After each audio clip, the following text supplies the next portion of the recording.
What's up mga ka-Jemboy? Ayan, ang ingay. Okay, paris muna natin yan. Okay guys, bali ngayon ang gagawin naman natin dito sa Ragusa R200 to, So i-edit natin siya, tapos papakita ko na rin yung mga size ng bearing. Tapos papakita ko sa inyo yung mga malupitang pag-backlash ng mga kalokohan dito sa loob nito, Kasi ito guys, baka medyo ma-hassle kayo kung di nyo kabisado ang pagbabaklas. Yan, pero madali lang to. Kaya tuturo natin ng step by step para talagang makuha nyo yung sa video na to yung gagawin natin. So yun lang guys, maraming salamat. Kaya kung bago ka lang sa YouTube channel ko, ay huwag mo kalimutan mag-like, share, and subscribe. At pahit na rin ang notification bell para lagi kang updated sa mga susunod na gagawin natin video. Yun lang guys, maraming salamat. Pero parinig muna natin itong Ay narinig ba yan guys? Yan yung tunog niya, tapos mamaya paparinig ko sa inyo yung sound check. Yun lang guys, maraming salamat. Umpisa na natin to para mabilis. Bitang-bita ka na naman daga.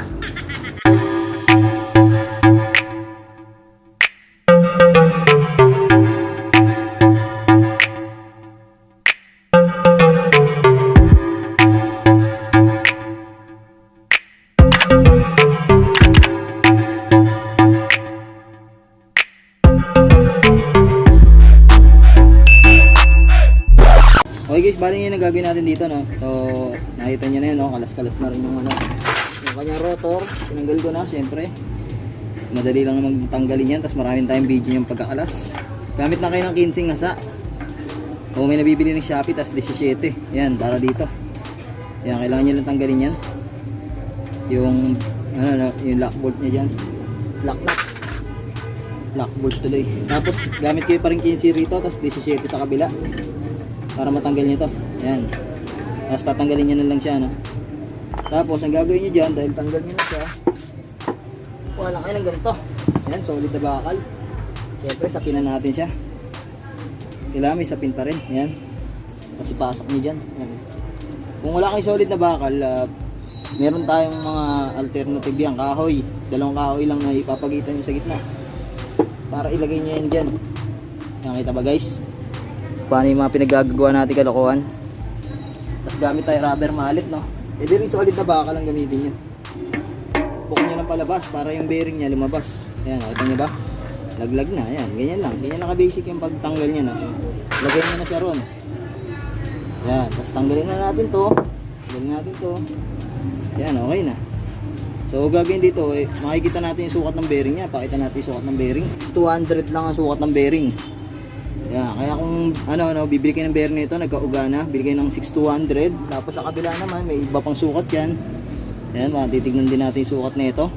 6,000 yung sukat ng bearing niya, 600. 0. Tatlong 0. Tapos ito, 6,200.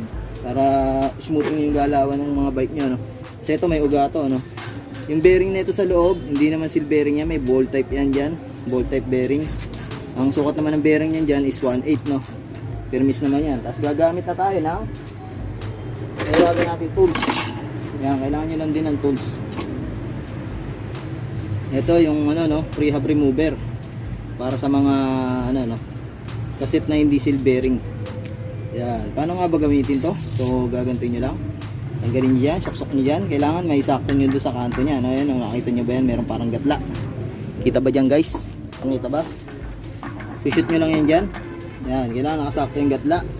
Kasi ito may washer yan, Kailangan yung washer nandyan. Para pag sinilpak nyo, yan, tingnan nyo, Yan. Tapos kakabit nyo na lang tong pihitan na to. May thread sa loob to. Yan. Yan lang gagawin nyo sa kanya, Yan, tapos higpitan nyo na. Gamit kayo ng alin na 5 para maigpit na maigpit, Yan, kailangan naglalak na yun ng ganyan guys, Gamit na kayo ng alin na 5 para dyan. Ito kayo gamit ng 5mm, tapos pihitin nyo to para maigpit. Yan, kailangan medyo maigpit din kasi. Yan. Gamit na kayo ng katala para smoothing yung galawan, Pasok nyo lang yung katala nyo dyan. Kailangan pit na pit, para hindi masira yung prehab remover tool nyo. Kailangan sobrang pit yung katala. Yan, pag okay na, pitin nyo lang clockwise. Yan, tanggal agad, diba? Tapos luluwagan nyo na to. Yan lang ang paggawa na ito, Kailangan luwagan nyo na siya. Ayan. Tapos saka nyo pihitin. Tapos kailangan may nakaabang na kayong dyan pag pinipihit nyo. Clockwise ang pihit guys, Ayan. Tapos tanggalin nyo na to. yung kanyang mahabang bolt, no, na 5mm. Tapos kailangan nakasahod na to para hindi maglaglagan man yung bulitas, nakasalo na kung sakaling wala kayong mabili. Yan, hindi pa nalalaglag, so hindi pa siya tanggal. Kailangan pa natin pihitin ng clockwise. Yan, tanggal na siya. Ayan yung mga bulitas niya. Kita nyo ba? Tanggalin nyo na yan. So ito lang tatanggalin nyo dyan guys, yung mga washer na yan. Nakita nyo, durog pala yung washer nyo. Ayan, ayan yung mga sanhi ng paggalog-galog, no? So tatanggalin nyo na yung washer na manipis na yan. Ito na lang ititira nyo kung ano yung mga natira para mawala lahat ng alog, no? Ayan, tapos papakita ko sa inyo yung spring. Ito yung spring nya guys, oh. So 3 fouls siya, no? Napakalambot kaya halos walang tunog. Yan, papalitan natin siya ng matigas na spring. Yan, tanggalin lang natin yan gamit tayo ng pangimot-mot. Tatanggalin nyo lang itong spring nya, no? Paano ba tanggalin yan? Gagantuin nyo lang siya para matanggal niya siya. Yan, yan, tanggalin natin. Tapos kunin nyo na yung mga fouls nya. Yan lang ka basic, no? Yan, kasi ito huwag nyo tatapon to, kasi itong pinaka-spring nya, no? Kasi kukopyahin nyo to guys, eh. Yan, nakita nyo ba yan? Yan, ayan yung pagkukopyahan nyo na sukat para smoothing yung galawan. Kasi ito tatanggalin nyo rin to, no? Yung pinaka-rubber nya para hindi masira ng pag nilinis nyo ng gamit yung gasolina. Yan, kailangan laging naka-safety yan. Tabi natin sa hindi mababasa ng gasolina. Tapos pwede nyo na siyang linisin. Ganun lang ka-basic guys. Yan, tanggalin natin yung mga mababasa ng gasolina na hindi nyo naman gagalawin. Yan, tapos gagamit tayo ng gasolina para dyan. So guys, maglilinis na tayo ng ano, no? Basta tandaan nyo yung mga rubber, ha? Huwag nyo babasahin. Kaya ito, tinabi ko yan. Ayan, nakita ba? Tinabi natin yung rubber nya para hindi mabasa ng gasolina kasi masisira yan, malulusaw yan. Tapos ito, lilinisin nyo lang. Puro linis lang gagawin nyo. Lahat ng mga dapat linisin, linisin nyo na. Ayan, para smoothing yung galawan mamaya, no? So yan guys, fast forward na natin to para mabilis.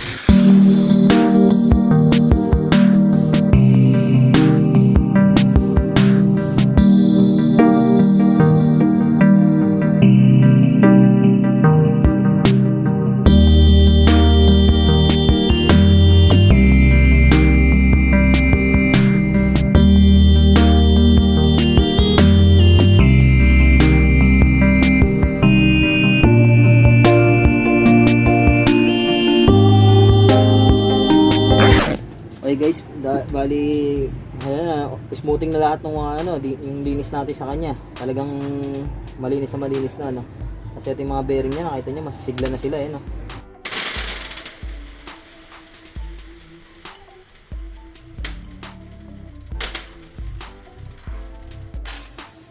Yan, smooth na sila.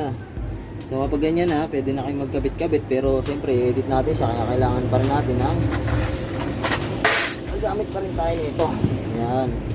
Tapos ito syempre at ito rin yung stock nyo, no? So gagamit tayo ng long nose para dyan, para smooth ang gawaan natin. Okay guys, bali gagawin natin, magtutupi tayo dito. Yan, kailangan nyo ng long nose, no? Tupiin nyo lang yung dulo. Yan, pag natupi nyo, check nyo muna to yung sa mismong ano, no, hub nyo.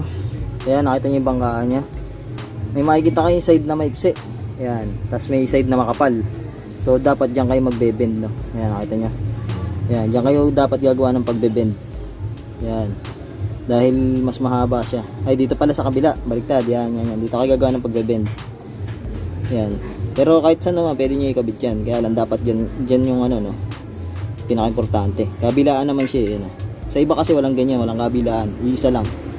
So gagawin nyo, kaya diyan magbe-bend kasi yung dulo na mangyayari dito pwedeng lumalagpas dito, tapos kakalso yun dyan. So magkakaroon kayo ng problem niyan sa bike, no? Pag kumalso yan dyan, hindi siya bababa yung mga fouls. Pwedeng yung kadena nyo sa RD nyo sirain. Kaya dapat ganito yung gagawin nyo, no? Yan, dito lagi. Kung sakaling walang side na ganito, no? Kunyari isang side lang yung merong likuan nya, kailangan dito kayo sa side na maiksi. So yun lang guys, ibebenda natin to para mabilis tayo. Yan, bali ibebend nyo yan, tapos kukopyahin nyo yung pagkabilog na ito guys, para smoothing yung galawan. Ibebend lang natin yan. Kahit saan kayo magbend pwede, kasi nga kabilaan yung ano, no? Yung pwedeng pagsagkuan na itong kalso.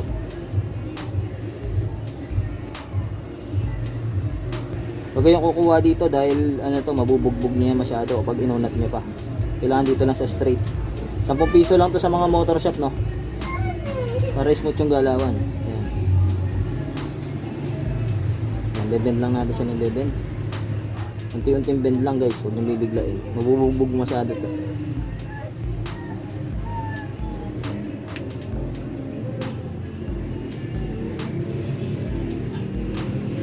Saka matibay itong spring na to, no?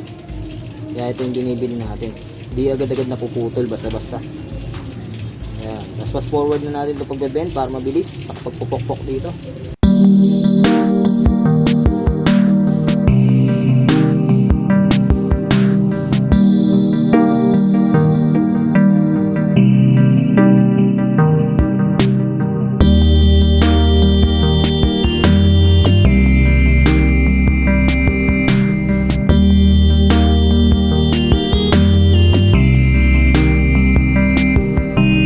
Okay guys, bali gagawin nyo. Ganyan dapat ha, bilog na bilog siya. Para smoothing yung galawan. Tapos, yan na. Pupukpukin nyo na yan para matapos yung kalokohan na to. No? Yan, ganyan lang gagawin nyo guys.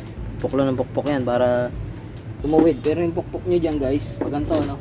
Kailangan pa daos-dos, no? Para kayo naglalatero ng sasakyan, pag ganyan. Para pantay. Kasi baka mamaya, pukpukin nyo ng ganun. Mapipit masyado yung ibang side. Madaling mapuputol yan. Kailangan pa ganyan, pa daos-dos. So yun guys, fast forward na natin to para mabilis.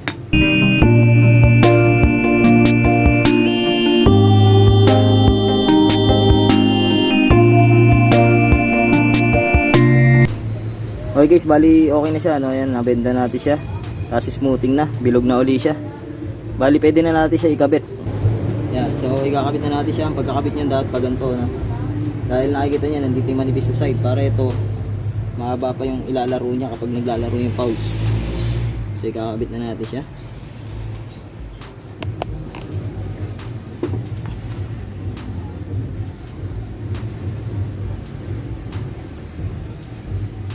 Kasi may depende.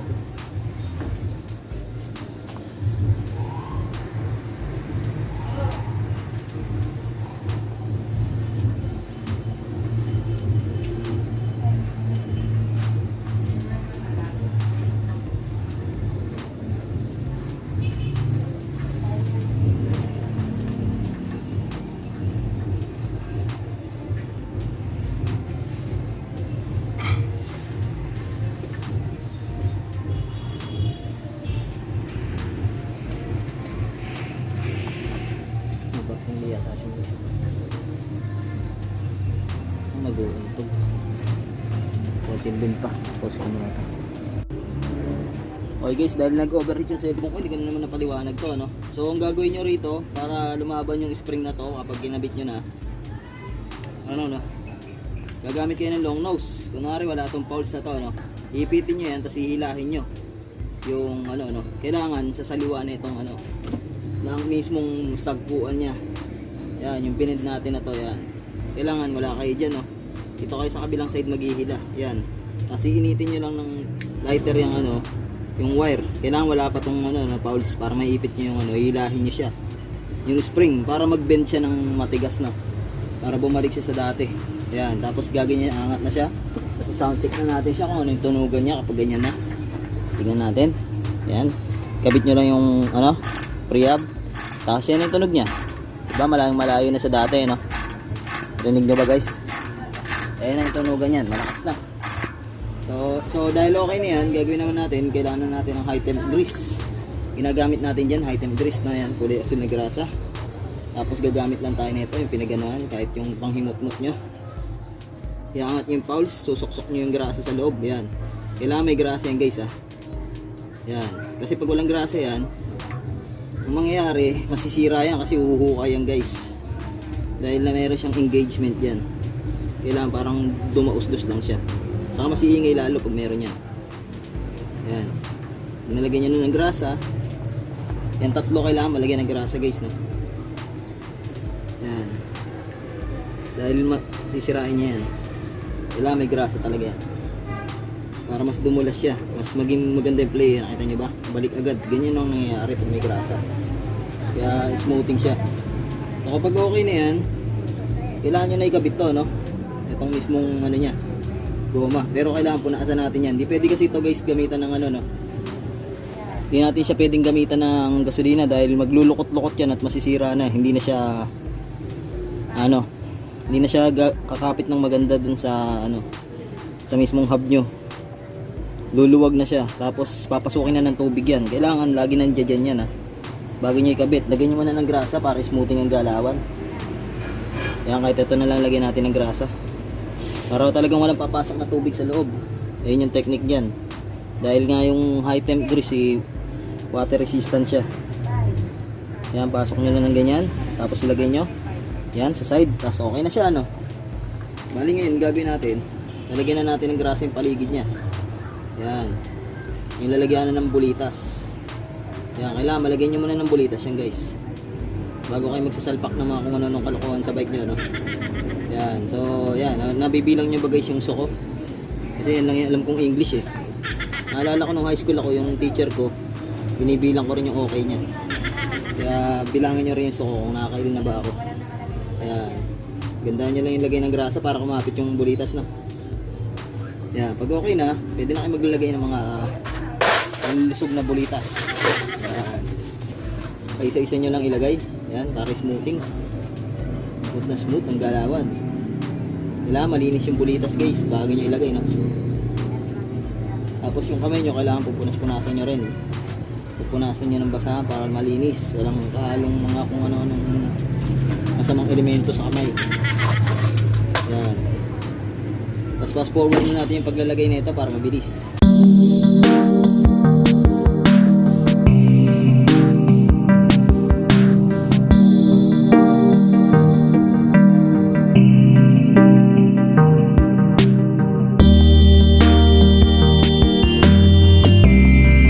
Okay guys, trivia lang muna tayo Yan, nakikita nyo ba yung Ragusa R200 Yan, kita nyo. Mas mahaba masyado yung bago nyo may pasok yung pinaka spring Kaya itong pinaka mahirap sa lahat gawin Saka yung R100, pares lang sila, same na same. Yan, kumbaga malayo siya yung distance niya bago nyo may pasok yung spring. Bali yung pagka-bend ng spring nyo, ang mangyayari siya, medyo bubuka. Kaya ginagamitan ko siya ng lighter para mahila ko. Yan, gagamitan nyo ng lighter sa kanyo ihilahin. Ganun lang yung technique dyan. Tapos fast forward na uli natin yung paglalagay ng bulitas para mabilis.